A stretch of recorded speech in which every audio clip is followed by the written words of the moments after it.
Hey everyone, and welcome back for another deep dive. This time we're going to be tackling something that's on everyone's minds these days, and that is the economy. Absolutely. In particular, Big one. we're going to be looking at Donald Trump's 2024 economic platform. Yep. So buckle up, folks, because we're going to This is a big one. go deep into Yeah. his plan to fight inflation and reduce prices. It's a huge issue for voters. Yeah, especially with the election coming up. Absolutely. I Okay, think it's that's top of mind for a lot of people right now. It's at the forefront. For sure. So Trump's laid out a couple of really key strategies. Okay. And I'd love to get your take on them. So the first one is this really dramatic plan to slash energy costs. Okay. And the second one is this idea of overhauling supply chains. What are your initial thoughts when you hear that? Well, I mean, the first thing that jumps out at me is just how ambitious it is. You know, he's promising a 50% reduction in energy prices within a year of taking office. That's a big promise. Huge promise. It is. Yeah. Especially when you think about how complex global energy markets are. Right. It's not like he Well, can so just snap his fingers control. and make it happen. Right. So how is he proposing to make this happen? So basically, Yeah. his plan relies on a pretty dramatic return to fossil fuels. Okay. We're talking a big increase in domestic production. Things like fracking and opening up areas like the Arctic for drilling. That's a lot more drilling. Yeah, a lot more drilling. Okay. And he also wants to fast track approvals for new energy infrastructure, like pipelines and refineries. So is this like big oil making a comeback? I mean, it definitely has that feel to it. It feels a little bit like going back in time. Yeah, going back to the good old days of just drill, baby drill. But I mean, can he actually control energy prices like that? That's the big question, right? Yeah. I mean, because isn't that more of a global market? it is a global market. Yeah. The U.S. is a big player, but it's not the only player. Right. You've got other major producers like Saudi Arabia and Russia. They could easily counter any moves that the U.S. makes. So? And then you get into this Geopolitics. whole geopolitical chess match. Yeah. Which is never simple. So it's not just turning on the taps and flooding the market with cheap oil. Not at all. Okay. I mean, there's also the question of whether U.S. producers can even ramp up production that quickly. Right. And then, of course, there's the environmental elephant in the room. There's always the environmental elephant in the room. Always. And this one seems like a pretty big elephant. It is a big one. Yeah. I mean, increased fossil fuel production means more greenhouse gas emissions, more air pollution, Right.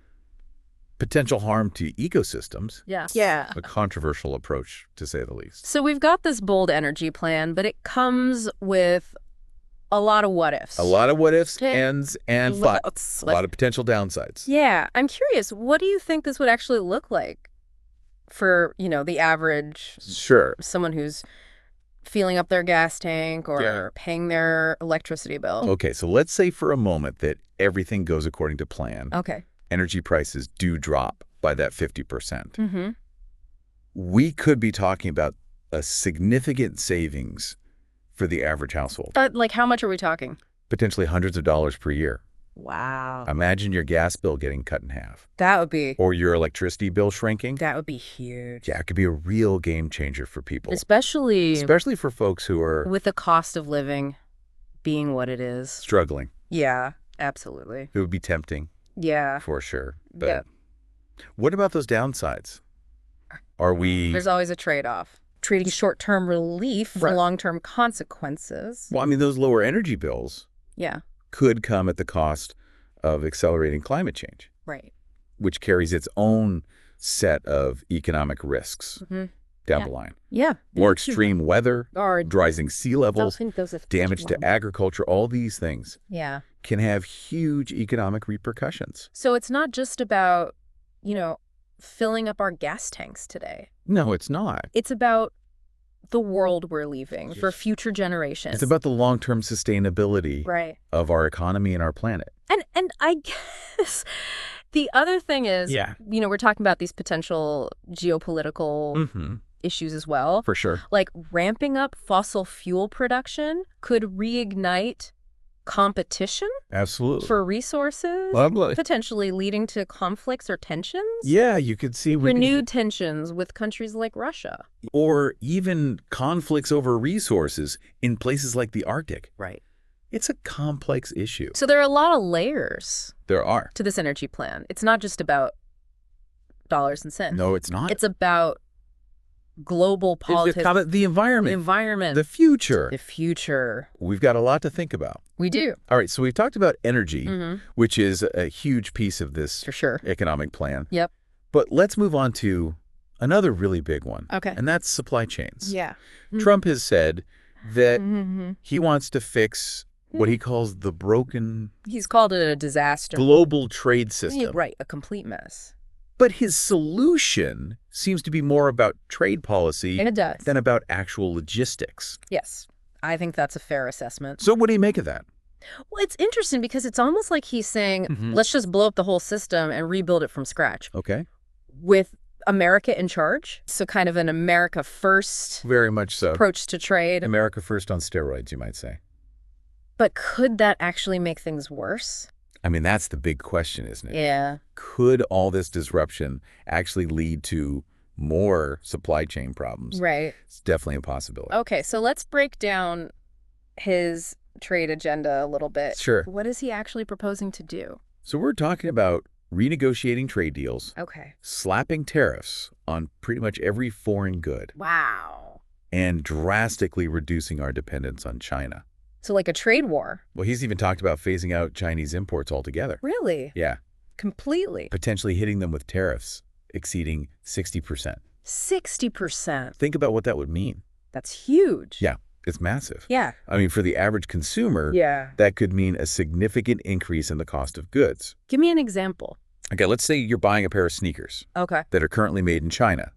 They cost you $100. Slap a 60% tariff on that, and suddenly those same shoes cost $160. That's a huge difference. It is. And I'm guessing it's not just sneakers we're talking about. No, we're talking everything. Everything. Electronics, clothes, car parts. Pretty much everything. Yeah, pretty much. And what about the availability of those goods? Right. Like if we're suddenly not getting as much stuff from China. Well, that's the other issue. Yeah. Remember, China's a major manufacturing hub for a reason. They have the infrastructure, the workforce, the expertise. Right. If we cut ourselves off from that, companies are going to be scrambling. So we could see shortages, delays. You might go to the store and your favorite jeans aren't there. Wow. Or your kid's favorite cereal is out of stock. And I imagine this could have ripple effects throughout the economy. Oh, absolutely. Like if a car manufacturer can't get the parts they need from China, they might have to slow down production. Lay off workers. Or if a farmer can't export their soybeans to China, they might go bankrupt.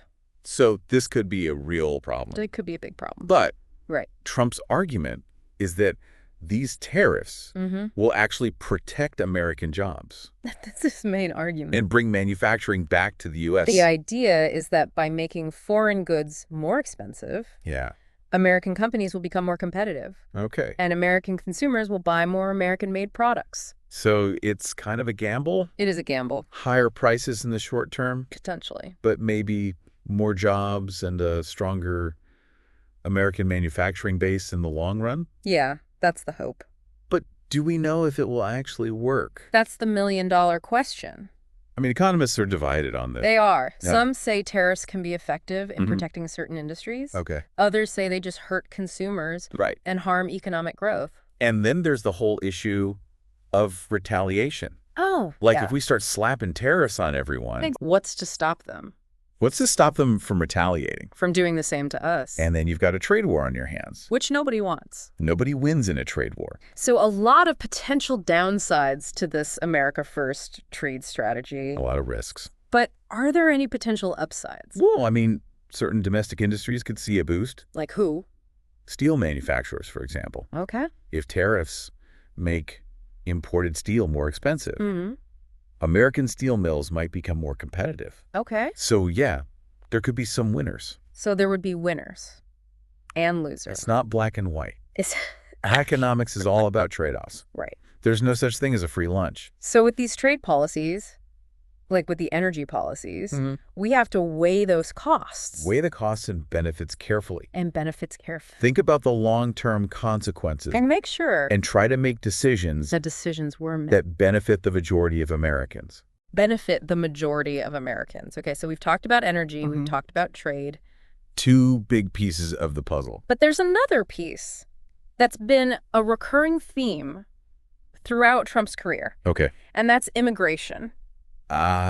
Yes, immigration. Now, this gets a little bit tricky. It does get a little tricky. It's important to talk about because immigration is often tied to economic arguments, especially when it comes to jobs. Exactly. Trump has said that reducing immigration, particularly undocumented immigration, will create more jobs for American workers. More jobs for Americans. That's the argument. He's even talked about mass deportations as a way to achieve this. A very controversial proposal. So is there any evidence to support that claim? That's a good question. Like, does reducing immigration actually lead to more jobs for native-born workers? Data is a bit murky on that. So it's not a clear cut. It's not a simple cause and effect. Cause and effect. It's a complex issue. Okay. Economists have been debating this for years. So what are the main arguments on both sides of this debate? So on the one hand, you have those who argue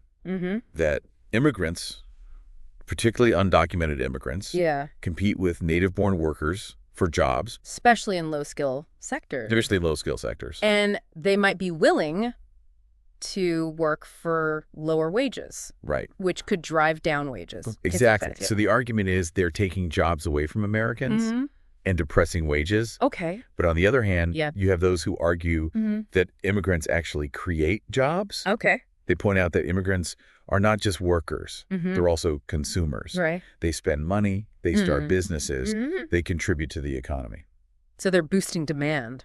Exactly. Which can lead to more jobs. And some studies have shown that immigration can actually have a net positive effect on job creation and economic growth. Okay. They argue that immigrants often fill jobs that native-born workers are unwilling to do. And that they bring new skills and perspectives. So it seems like it's not a simple black and white issue. It's very nuanced. It's complicated. It's not as simple as saying immigrants are either good or bad for the economy. Much more complicated than that.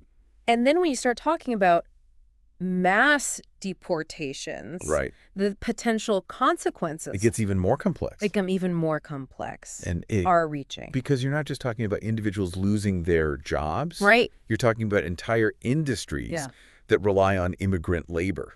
So like agriculture. Agriculture, construction. Hospitality, healthcare. These are all sectors. Huge sectors of the economy. That rely heavily on immigrant labor. And if you suddenly remove those workers, you could see massive labor shortages. Which could lead to higher wages for some workers. Okay. But it could also lead to higher prices for consumers. So again, it's kind of a trade-off. And trade-off, and we haven't even talked about the social and humanitarian. The human costs, right, which are difficult to quantify, right, but they're significant. So we've got this really complex economic puzzle here. We do. Energy, trade, immigration, all interconnected. All with these potential ripple effects. That are really hard to predict. Very hard to predict. It's a lot to digest.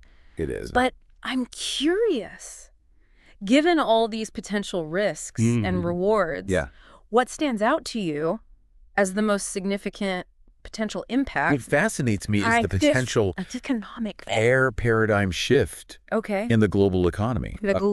Trump's America First vision, if it's fully realized, could lead to a major reconfiguration of global supply chains. Global supply chain. A shift away from free trade toward more protectionist policies and a more isolationist approach to international affairs. So we could see a world where the U.S. is less integrated. Potentially. Less reliant on other countries. More focused on domestic production and consumption. More self-sufficient. More independent. But how would that play out?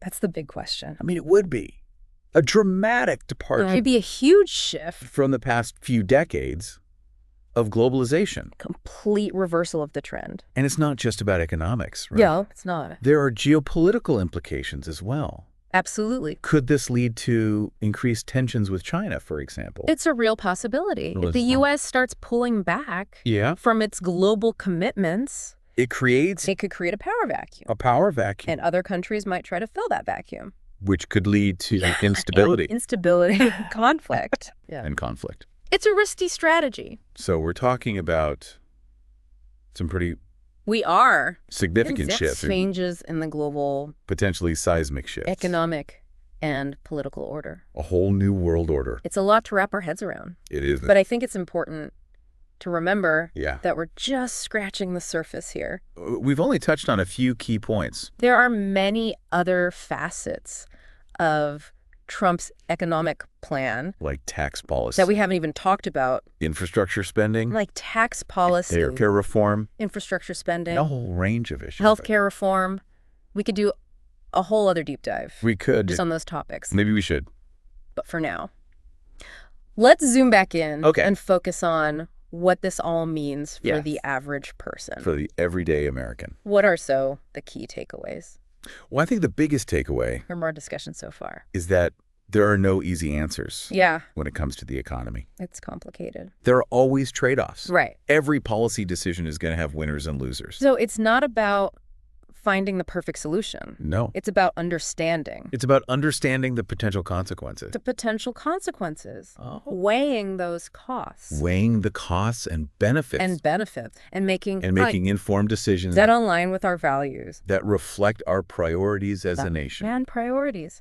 All right, so we've delved into energy, immigration, we've seen the potential upsides and downsides, the potential downsides. But we're not done yet. In part 3, we'll explore the potential long-term consequences of Trump's economic agenda and what it could mean for the future of the U.S. and the world. So stay tuned.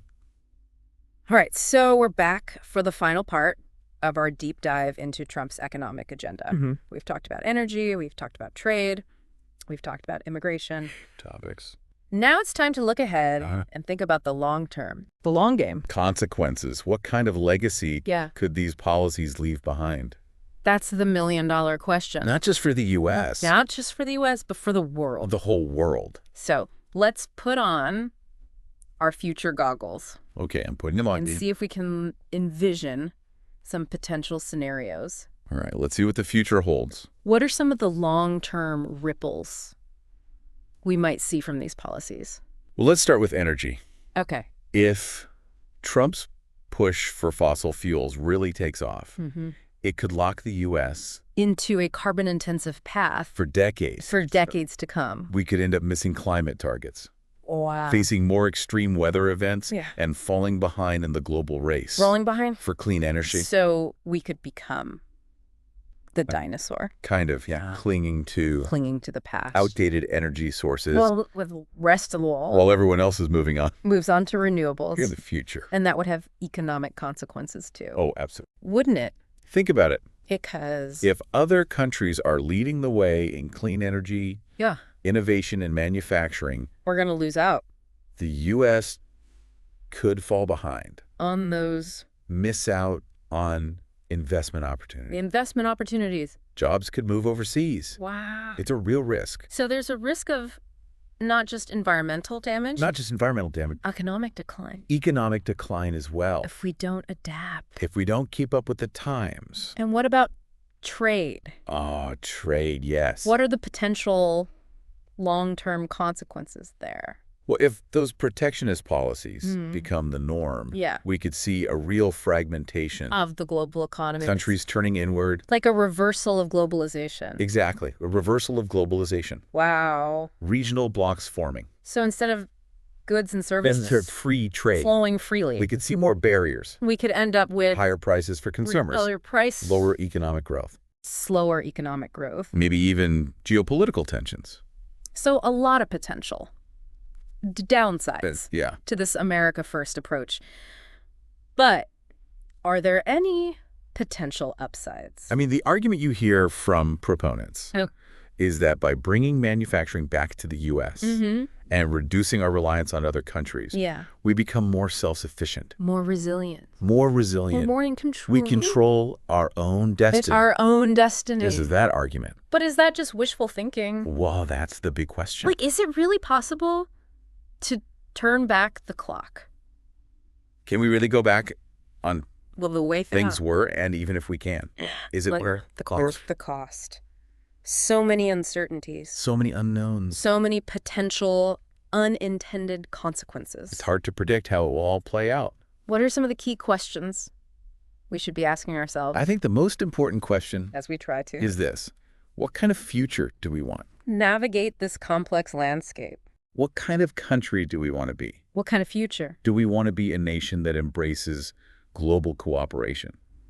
Do we want that believes in free trade? For the U.S. Or do we want to retreat behind walls?